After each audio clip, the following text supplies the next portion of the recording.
সব হিসেব উল্টে দিয়ে সারা বাংলা জুড়ে গেরুয়া ঝড়। চতুর্থবারের মতো আর মুখ্যমন্ত্রী হিসেবে নবান্নে ফেরা হলো না মমতা বন্দ্যোপাধ্যায়ের।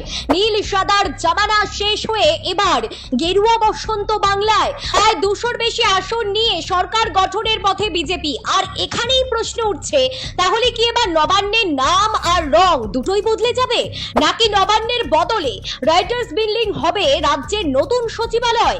মমতার সাথে কি নবান্নেরও জবনিকা পতন শুধুমাত্র একটা সময়ের অপেক্ষা? বাংলার গেরুয়া ঝান্ডাধারী নতুন মুখ্যমন্ত্রী কোথা থেকে চালাবেন বাংলা, জানুন। বাংলার আকাশে আজ রঙের খেলা, তবে তা আবিরের নয়, গেরুয়া ঝড়ের।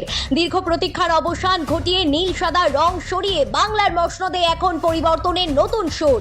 294 আসনের লড়াইয়ে ফলতা বাদে বাকি 293টির মধ্যে 200টিরও বেশি আসনে জিতে একক সংখ্যাগরিষ্ঠতায় সরকার গড়তে চলেছে ভারতীয় জনতা পার্টি।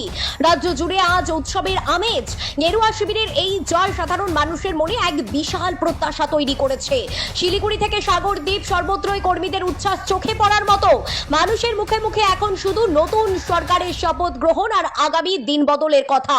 দীর্ঘ কয়েক দশকের রাজনৈতিক সমীকরণ ওলটপালট করে দিয়ে বিজেপি যেভাবে নিজের মাটি শক্ত করেছে, তাকে অনেকেই ঐতিহাসিক বলে আখ্যা দিয়েছেন।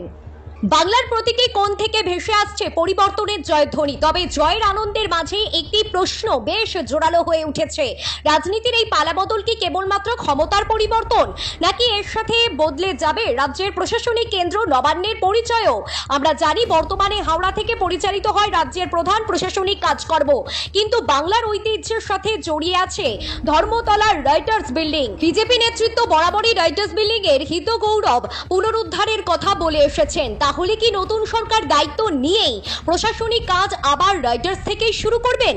যদিও এটি সম্পূর্ণ নীতিগত সিদ্ধান্তের বিষয়, তবুও রাজনৈতিক মহলে জল্পনা তুঙ্গে। হয়তো খুব শীঘ্রই নতুন মন্ত্রিসভার তরফ থেকে এই বিষয়ে বড় কোনো ঘোষণা আসতে পারে।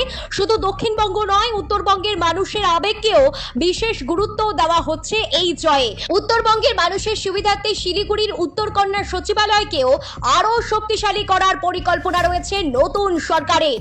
সেই সাথে দুর্নীতি দমনের জিরো টলারেন্স নীতি এবং বিশেষ তদন্তকারী সংস্থার পরিধি বাড়ানোর ইঙ্গিতও পাওয়া গেছে। অর্থাৎ কেবল নাম বদল নয়, কাজের ধরনেও এক আমূল পরিবর্তনের ইঙ্গিত দিচ্ছে গেরুয়া শিবির। প্রশাসনের অন্দরে স্বচ্ছতা আনাই এখন নবনির্বাচিত সরকারের কাছে সবথেকে বড় চ্যালেঞ্জ। তবে মুদ্রার উল্টোপিঠও আছে। চতুর্থবার মুখ্যমন্ত্রী হওয়ার স্বপ্নভঙ্গ হওয়ায় গণনায় কারচুপির গুরুতর অভিযোগ তুলেছেন বিদায়ী মুখ্যমন্ত্রী মমতা বন্দ্যোপাধ্যায়। সোমবারের ট্রেন্ড সামনে আসতেই তিনি সরব হয়েছে